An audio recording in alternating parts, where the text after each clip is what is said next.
izay ny makasika ny alakamisy amin'ny rahampitso midika izay fa fivoahan'ny gazety so indro avy hatrany ary ny lohateny misongadina ao anatin'izany gazety Hivoaka rahampitso izany. Dimy taona izao no niarako taminao, niarady fangaty fampitantana tsy ny fandao, nitoky ny famzahaina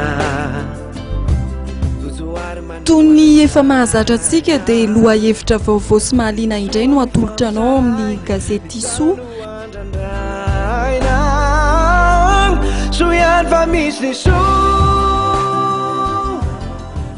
Laharana fahavalo amin'ny dimampolo sy telonjato Hivoaka manomboka rahampitso ka efa mahazatra antsika dia tsy adino ny katalôgo mendrika sy meva ho an'ny vehivavy.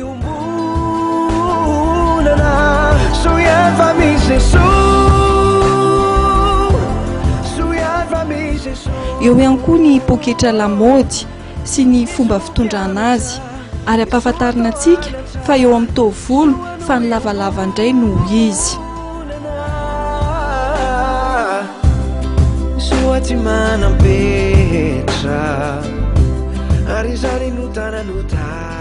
Lafy ny fahasalamana indray, inona ireo sakafo tokony sorohiny raha mila hery ary mivaly ny fanontaniana hoe nahoana ny matavy rehefa miantitra no entina amintsika.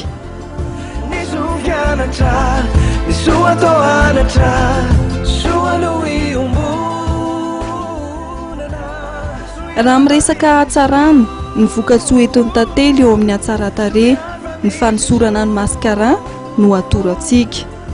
Tsy adino ihany koa ireo lahatsoratra isan-karazany amin'ny teny frantsay.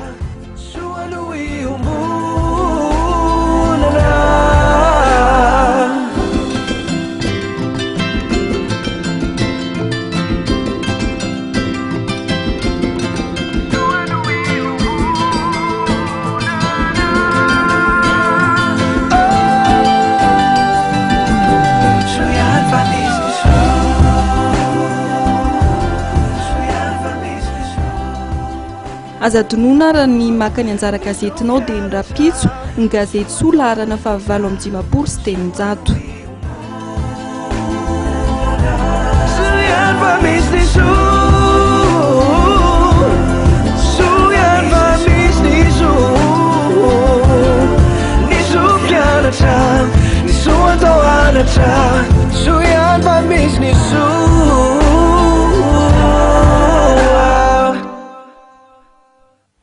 Mifarana ihany koa ny fampahalalam-baovao-tsika tokola sy tompoko vavy sorana natolotra anao.